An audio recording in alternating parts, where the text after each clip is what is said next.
name is Nevitt, and well, my official occupation, I am president of this retail store skateboard shop. It's an S corporation.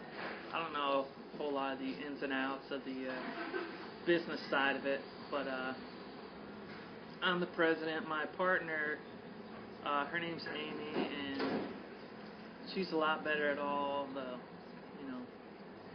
business stuff, the numbers, the computer stuff, things like that. And so I basically do all the building for the store. And I've been doing a lot of welding for the past, 8 or 10 years or so. So my second sort of occupation is a welder, metal worker.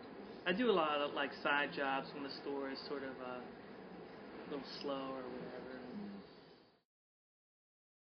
I don't know, if somebody had asked me before about moving to New York City, I would have just been like, it's too dirty, too hectic, forget that place, I don't need it.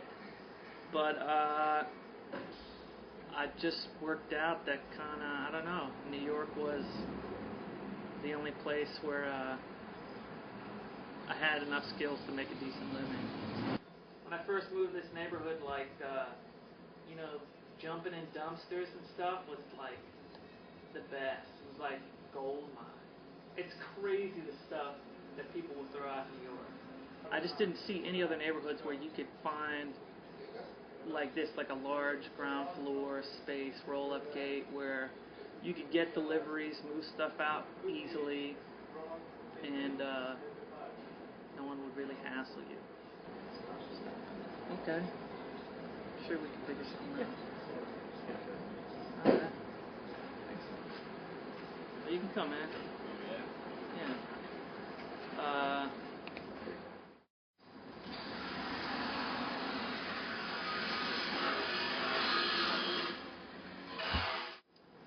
So, I used to live in the room in the back or in the corner, and there was a window right in my room that looked out into my neighbor's backyard.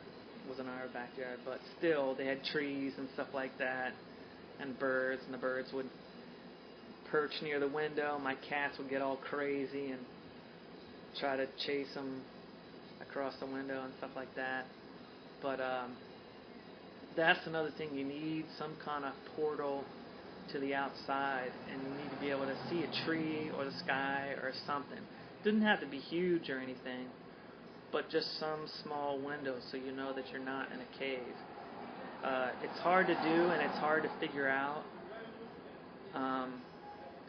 So normally a lot of huge spaces, if it's a live-work space, it's almost like you put the living spaces towards the exterior or towards the walls. Everything gets pushed out.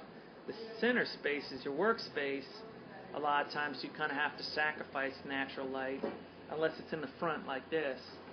You can have natural light when you roll up the gate. It's kind of important to have that room that's not necessarily a cave.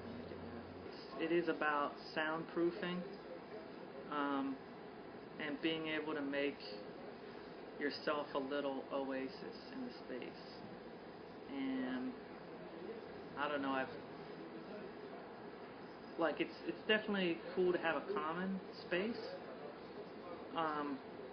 but it's kind of, you gotta be also sort of self-sufficient in your own room, and I think that's the best way to deal with sort of a live-work space, because it's loud, it's hectic. You have a bunch of people, but if you have a room that you can shut the door as a single person and just decompress for a little bit, then everything else is okay. Alright, so why don't you just walk me through, show me like what you do in this area? Alright, well yeah, I've been doing a lot of metal work, making fixtures. Had to build a rack to stand up supplies there, like sheets and stuff. Built this rack to get steel up there. Built this big table to do work on. It's a wood table, so I can screw jigs to it, and it's pretty easy to work with. But it's a weird configuration. But so I got got a roommate that lives up there. That was probably like an office for some business or something. Shower up there. There's a little room there. We built this wall and put in these doors, and I got still little details on this, but the room was actually starting to sag, so sistered up some beams, sistered up these joists, made it as rigid as possible. But yeah, come on in, I'll show you.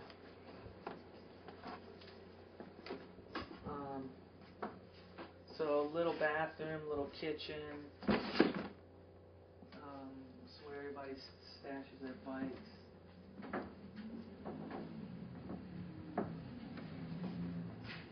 And then the only other thing that was here when I moved in was this floor. So we built all those rooms. So there's 4 rooms. These are 2 connected rooms and a room in the corner. This little room was going to be like a little sound room, but we need an extra roommate, so that became the bedroom. Put this ramp in here.